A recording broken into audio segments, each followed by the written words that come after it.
the survivor of the plague. Introduction. Close your eyes now. Let the world grow quiet around you. The day is done. The noise has faded. The light outside has dimmed into a soft velvet blue. You've done all that was needed today. Think tasks are behind you, and there is nothing more to do now but rest. Feel the gentle weight of the covers around you. Let your shoulders drop just a little more and unclench your jaw. There's no hurry here, no rush, no need to hold anything anymore. Listen to the sound of my voice, soft and slow, like the rhythm of a faraway tide.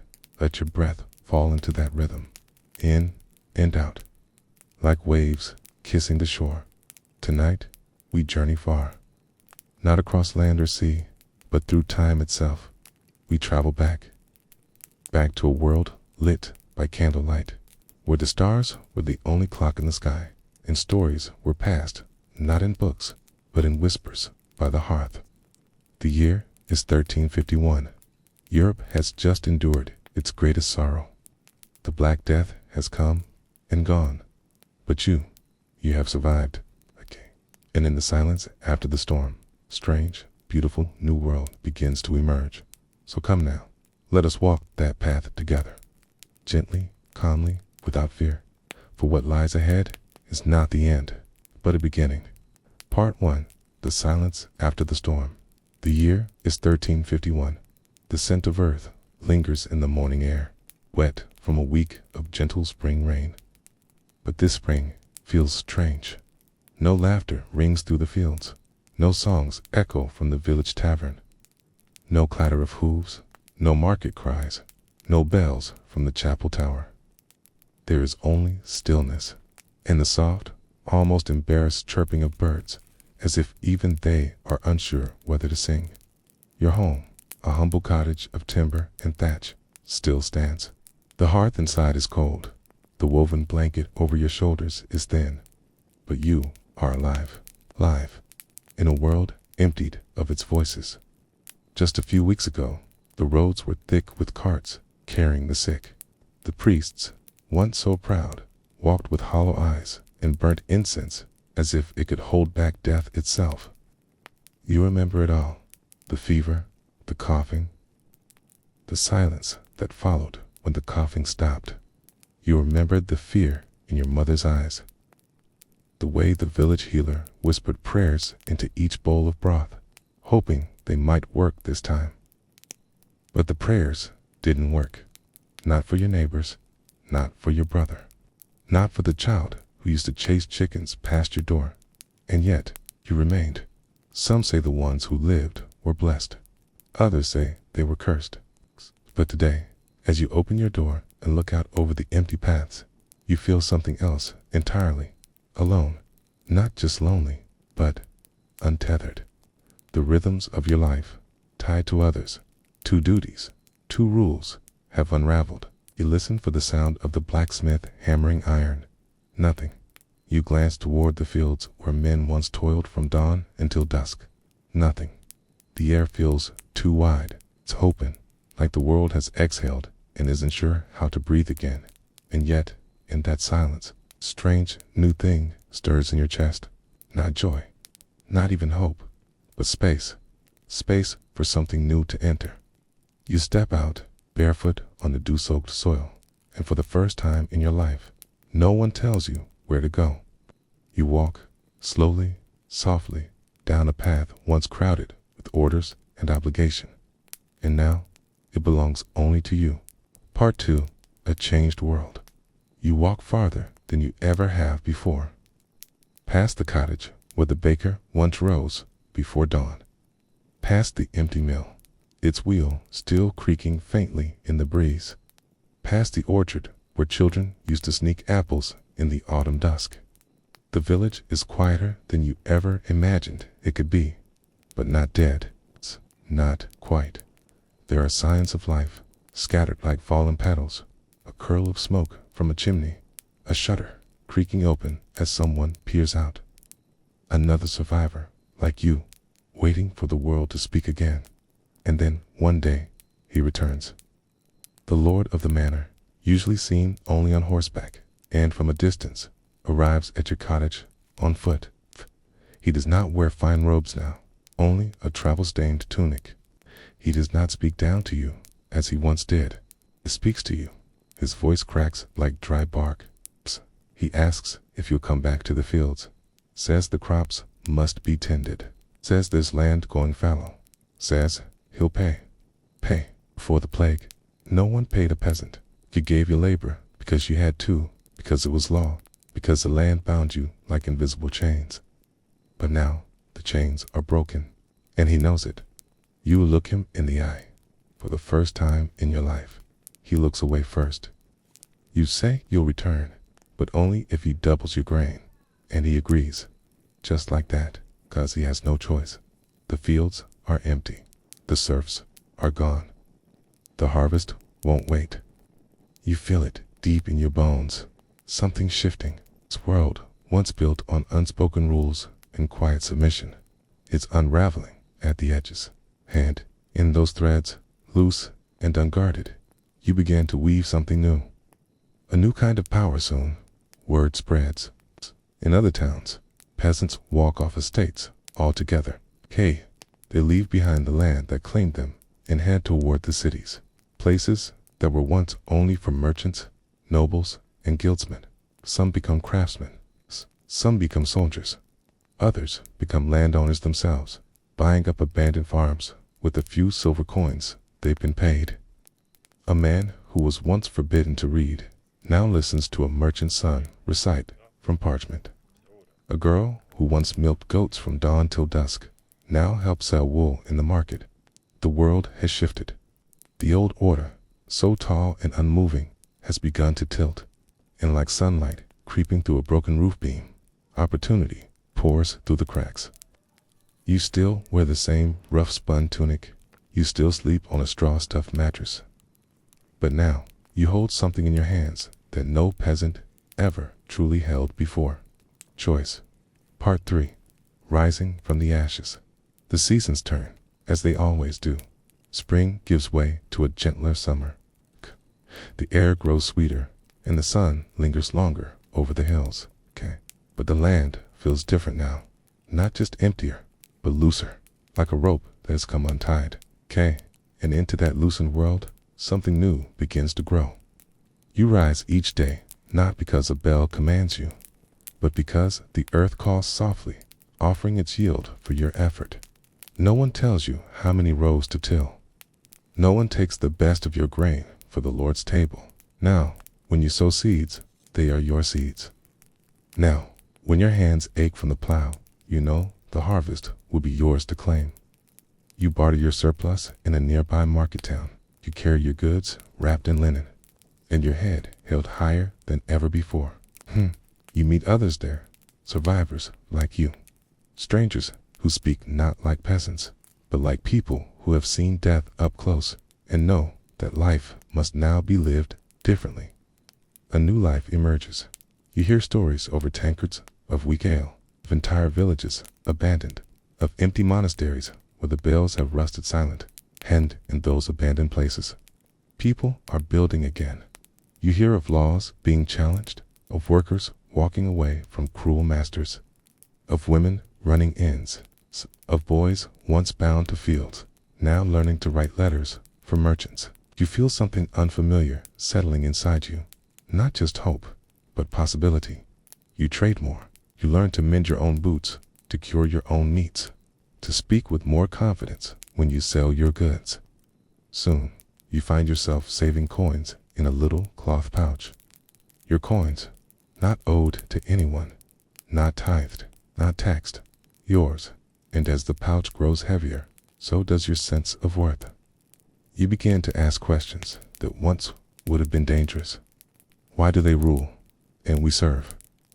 What makes a man noble, his name or his deeds? If I can live without a master, should I ever need one again? The world has not answered these questions yet, but now it dares to ask them. From survival to strength, years ago, you survived out of sheer chance, a twist of fate, a mercy, or a mystery. But now, you are more than a survivor. You are a builder, a thinker, It's a voice in a world still echoing with silence, but filling, day by day, with the sound of new life beginning. The ashes of what came before still smolder, but from beneath them, you are rising. Part 4. The shift in the soul. Some things take longer to change than fields or wages. Some changes happen not in the world around you, but in the still, quiet places within. For even as your hands grow stronger from honest work, and your pouch grows heavier with coin, your thoughts begin to turn toward the mysteries that remain. You sit by the hearth at night, staring into the soft orange glow of the embers, and the same question returns to you again and again. Why? Why did so many die? Why did prayers not protect them? Why did the kind perish and the cruel go untouched? Why were the faithful buried beside the sinful in the same mass graves? The cracking of old certainties. The priest in your village still preaches on Sundays, but the church feels different now. The pews are half empty. The incense smells heavier than before, and the words no longer settle quite so comfortably in your chest. Speaks of punishment. He speaks of divine wrath and sin. But you remember who died. You remember the infant in the cottage beside yours. You remember your neighbor who always shared his bread. Were they being punished? And for what? You began to notice what was once hidden from your eyes, that not even the priests were spared, that even the pious succumbed. Their crosses were no shield.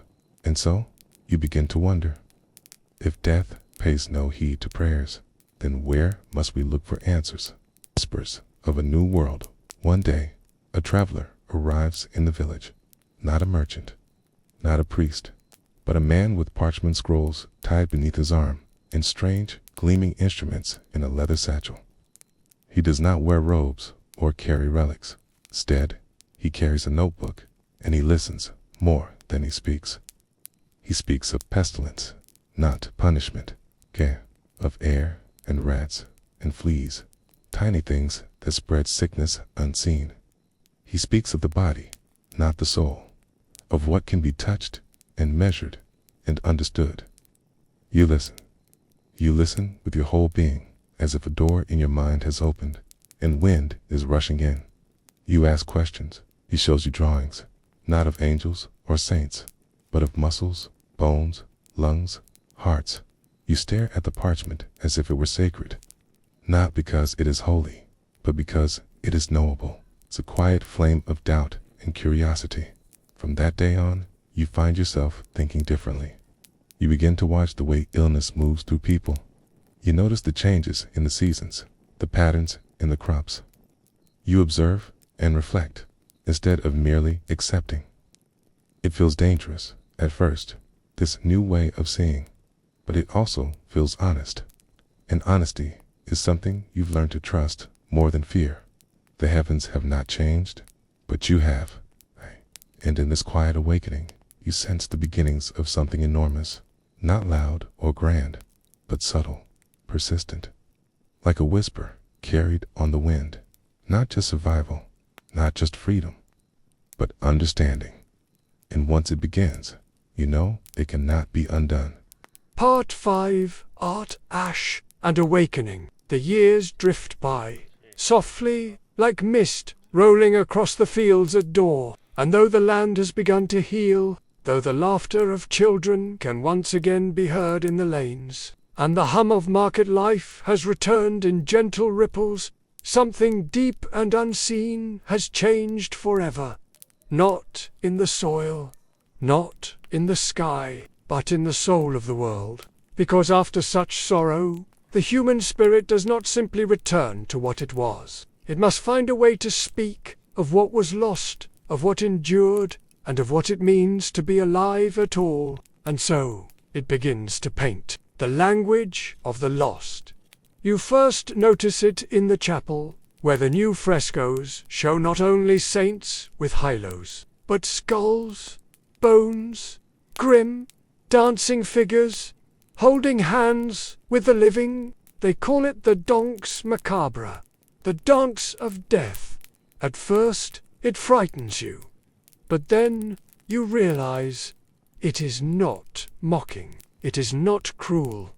It is truth. Death, once hidden and denied, is now painted in plain view, not to terrify, but to remind you that life is brief, that nothing is promised, and that every breath is a gift. You begin to see it everywhere. In the woven tapestries, where once only nobles stood proud, now ordinary people appear midwives, millers, children. In the carvings above the town gates, where instead of fierce lions, hourglasses and wilted roses now appear. In music, where the melodies hold sorrow and sweetness in equal measure, art is no longer just the domain of the church. It has become the voice of the people, your voice. And with it, the world begins to remember, not just what was lost, but how it felt to live through it. A new kind of memory. A merchant offers you a printed page one day,